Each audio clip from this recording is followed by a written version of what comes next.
Today I started in the early morning 7:30 to meet them, the persons who make my wish come true. ఇది వచ్చేసి Secunderabad railway station దగ్గర ఉండే temple అనమాట. In my 10th class నేను అనుకున్నా నాకు 10thలో నాకు ఫస్ట్ క్లాస్లో పాస్ అవ్వాలని. ఆ గణేష్కి వెళ్ళి మొక్కాను అప్పుడు. సో ఆ రోజు అనుకుంది నేను ఆయనకి టెంపుల్ గుడి కొబ్బరికాయ కొడతానని, బట్ అది అవ్వలేదు. ఇప్పుడు సాధ్యమైంది with one more wish, that is to start my apprenticeship early. నేను అనుకున్నాను అనమాట, నా అప్రెంటిస్షిప్ స్టార్ట్ జల్దీ అవుతే అప్పుడు నేను జల్దీ నా డిగ్రీస్ కంప్లీట్ చేసేస్తానని.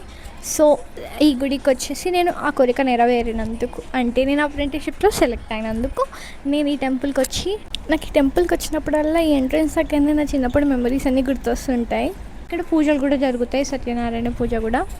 ఇది కూడా కంపల్సరీ విజిట్ చేయాల్సిన టెంపుల్ అనమాట. సికింద్రాబాద్లో హిడెన్ టెంపుల్ లాగా ఉంటుంది. అండ్ అయ్యప్ప స్వామి చూడండి ఎంత బాగున్నారో అయ్యప్ప స్వామి.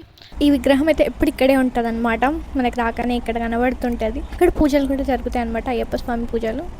ఈ గుడికి చాలామంది కోరికలు కోరుకొని ముడుపులు కూడా కడుతూ ఉంటారు. అదే ఆ ప్లేస్ అనమాట. అక్కడ రెడ్ కనబడుతుంది కదా, అక్కడ చాలా ముడుపులు కడుతూ ఉంటారు. God will grace everything what ever you ask him.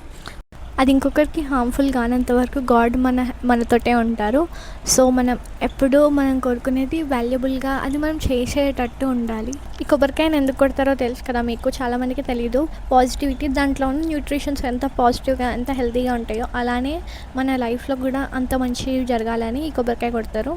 అది జరిగిందైనా జరగబోయేదైనా. అండ్ ఇక్కడ హారతి తీసుకొని నేను ఇంకా గణేష్ని మొక్కుకోవడానికి వచ్చాను. వాహనం చూడండి ఎంత బాగుంటుందో అక్కడ. అండ్ ఇది గణేష్ టెంపుల్ అనమాట. ఇక్కడ మనం ప్రదక్షిణలు చేస్తుంటే మనకి డిఫరెంట్ అవతారాల ఆఫ్ గణేష్ ఉంటారనమాట.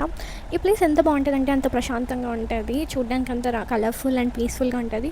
అంత సిటీలో ఉన్నా కూడా మనకి ఒక గుడిలో ఉన్నట్టు అంత అల్లరిగా అస్సలు ఉండదు అనమాట, ఒక గుడిలో ఉన్నట్టు ఫీల్ వస్తుంది. నేను ఇంకా ప్రశాంతంగా కూర్చుందాం అనేసి ఇక్కడ కూర్చున్నాను అనమాట. ఇక్కడ పూజ అవుతుంది, దాని ఎదురుగానే కూర్చున్నాను. అండ్ ఇప్పుడు నేను ఇక్కడ ఒక స్టోరీ ఉంటుంది, గణేష్ ఎలా అవతారం చెందాడు, అసలు ఏం జరిగింది అని ఇంకా స్టోరీ ఉంటుంది అనమాట. అవి చెక్కారనమాట అవన్నీ. అండ్ ఇక్కడ ఆ రోజు పూజ జరుగుతుంది, ఇక్కడ అన్ని హోమం జరుగుతాయి. ఇంకా ప్రసాదం కొనుక్కోవడానికి వచ్చాను, కూర్చొని చూడడానికి హోమంని. అండ్ ఇక్కడ పులిహోర, లడ్డు, ఇంకొకటి అదొక గారెలాగా ఉంటుంది, దాని పేరు నేను మర్చిపోయాను. ఆ స్క్రీన్ మీద కనబడితే చూడండి. అది కూడా అన్ని 20 రూపీస్కే దొరుకుతాయి అనమాట. మనకి ఇక్కడ టికెట్ తీసుకొని మళ్ళీ అక్కడికి వెళ్ళి మనం ప్రసాదం తీసుకోవాలన్నమాట. ఎంత టేస్టీ ఉంటాయి కూడా, ప్రసాదం చాలా బాగుంటుంది, మంచిగా ఉంటుంది. మనకి 20 రూపీస్ అంటే అఫోర్డబుల్గా ఉంటాయి అన్నమాట. ప్రైస్ కూడా అంత పెద్ద టెంపుల్ అయినా మనకి అఫోర్డబుల్. అండ్ అక్కడ దొరికేది ఏదైనా ప్రసాదం కూడా ఇస్తారనమాట ఫ్రీగా. చాలామంది డైలీ వచ్చేవాళ్ళు ప్రసాదం తీసుకుంటారు, ఎప్పుడో ఒక్కసారి వచ్చేవాళ్ళు ఈ ప్రసాదం కొనుక్కుంటారు అనమాట. అండ్ ఇంకా నేను అక్కడ హోమం దగ్గరికి వెళ్ళి కూర్చున్నాను.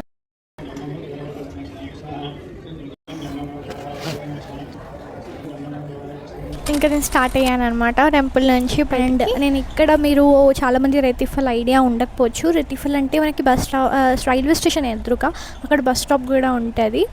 And this is the way to go 10 bus నుంచి వెళ్ళేటప్పుడు మనకి 1, 2 ఇంకా చాలా 107 బస్సెస్ దిల్సుఖ్ నగర్ అన్నీ ఉంటాయి ఇక్కడ సైడ్. ఇక్కడ దిగితే ఈ వే నుంచి రావచ్చు. అండ్ ఇక్కడ చాలా బస్సెస్ అవైలబుల్గా ఉంటాయి అన్నమాట. ఫైనల్గా నా దర్శనం కంప్లీట్ చేశాను. ఎంత హ్యాపీగా ఉన్నానంటే, ఇక్కడ నేను బస్ పట్టుకొని వెళ్ళాలి. ఇంకా ఎండ్ పార్ట్కి వచ్చేసాము. Thanks for watching.